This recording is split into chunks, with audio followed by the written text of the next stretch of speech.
कसम ढाँट्न छैन है जानेको त्यही सासले हो यो परन धानेको जुनले मात्रै देख्छ हामीले माया लाएको जुनले मात्रै देख्छ चिन्ता नलेऊ जुनलाई नि बादलुले चेक्छ भने भनुन् सबले आभागी हो तिमी असारमा जन्मिने व्यक्तिहरूको पनि भनिदिनु न भनेर धेरै भन्दा धेरै कमेन्ट आएको छ।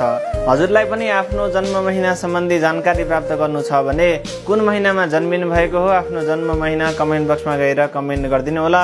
अवश्य पनि हजुरको कमेन्टमा रिप्लाई आउनेछ। यदि हजुर असारमा नै जन्मिनु भएको हो भने असारको कति कति जन्मिनु भएको हो त्यो पनि कमेन्ट बक्समा गएर कमेन्ट गरिदिनु होला। असारमा जन्मिने व्यक्तिहरू जन्मजात नै अत्यन्त सुन्दर हुने गर्दछन्। यिनीहरूलाई बोलेर कसैले पनि जित्नै सक्दैनन्। यिनीहरू अत्यन्त चञ्चल चलाख र बाठो स्वभावका हुने गर्दछन्। एकै ठाउँमा बस्न भने फिटिक्कै रुचाउँदैनन्। नयाँ नयाँ ठाउँमा घुम्न मिठो मिठो खाना र राम्रो राम्रो लाउनका पनि अत्यन्त शौकिन हुने गर्दछन्। राजाको जस्तो शौक राख्ने खालका हुने गर्दछन्। पैसा भने यिनीहरूले आफ्नो हातमा बचाएर राख्नै सक्दैनन्। जतिसुकै कोसिस गरे पनि बचाउँछु भनेर लागे पनि पैसा भने हातमा टिक्दैन। माया गर्नेलाई तन मन धन दिएर माया गर्दछन् भने धोका दिने र रिस गर्नेलाई जीवनमा कहिले पनि फर्केर पनि हेर्दैनन्। अरूको अधीनमा बस्न पनि फिटिक्कै रुचाउँदैनन्। हार्ड वर्कमा भन्दा स्मार्ट वर्कमा बढी विश्वास राख्ने गर्दछन्।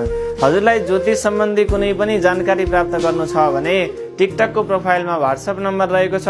व्हाट्सएप नम्बरमा गएर हजुरले सम्पर्क गर्न सक्नुहुन्छ र आफ्नो चिना कुण्डली देखाउन चाहनुहुन्छ भने पनि आफ्नो चिना कुण्डली पनि देखाउन सक्नुहुन्छ। राधे राधे।